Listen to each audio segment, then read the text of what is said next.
There's an alternate timeline, a parallel universe, another realm, another dimension, where Star Wars Battlefront 2 2017 was still being updated. New maps, new characters, new game modes. And in this alternate timeline dimension realm, we are all running and gunning in the prison planet from Andor in a game mode called One Way Out. We are all running and gunning as the Mandalorian in a game mode called Save the Child or whatever, where the good guys have to save Grogu in a mode reminiscent of Capture the Flag. We're running around as helmetless Boba Fett protecting a Tusken Raider village from waves of enemies. But alas, we do not live in this alternate timeline.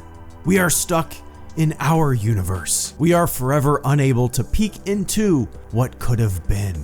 I'm sad. Star Wars Battlefront 2 2017 no longer receives content updates, which is a bummer. I love the game, still love the game, and with the influx of Star Wars content that we've seen since Battlefront 2's closing, the possibilities of new game content surrounding that new streaming content could have been amazing. I had this thought as I was watching Andor during the prison escape episode. I just had this vision of a game mode where 15 prisoners battle 15 Imperial prison guards for their freedom. They have to fight their way floor to floor, hitting checkpoints and eventually escaping the clutches of the Imperial prison complex on Narkina 5 if successful. Man, that would have been something.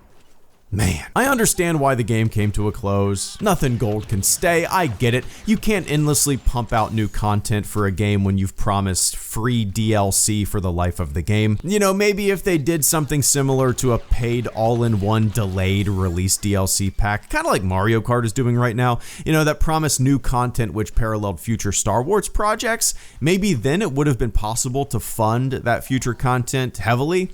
But I mean, maybe that's not even one of the reasons that the game closed down. Who knows? But that's just me thinking out loud. We got a lot of content post-release of Battlefront 2. Way more than I was expecting, honestly. There was a hyper-focus on prequel-era stuff, which kept a large segment of the fandom happy, which is great. New characters, modes, maps, they did a fantastic job keeping the game alive and handing over content that appealed to maybe some fans who felt left out in the 2015 Battlefront release, which was like all original trilogy content. Battlefront 2 became an amazing game, and it was wonderful to see. But one of my biggest things about Battlefront 2, and the thing that could have given us endless content for the future of the game, and maybe this is a big ask, but it's the fact that there's really no customization, map making, or modding to speak of. Yeah, there is modding. There's people that love modding the game, you know, character skins, things like that.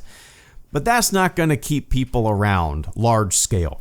If the game had something similar to Counter-Strike, like Source SDK, that allowed players to make their own maps, allowed players to host their own servers, then there would be a giant number of devotees to the game who would get a kick out of making maps for the player base. We'd probably already have a player-made Andor prison map out there right now. We'd probably already have that One Way Out game mode. I love PC games that allow this type of customizability.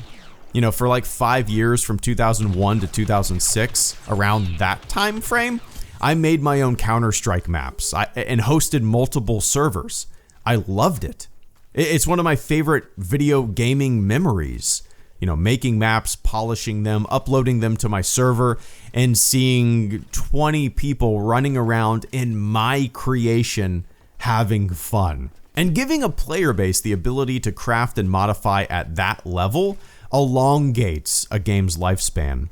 It creates communities within the larger community. I hope one day we get a Star Wars FPS, Battlefront or not, that allows us to create like that. Allows us to host, allows us to tailor the game more to our individual likings and cultivate communities through our creations.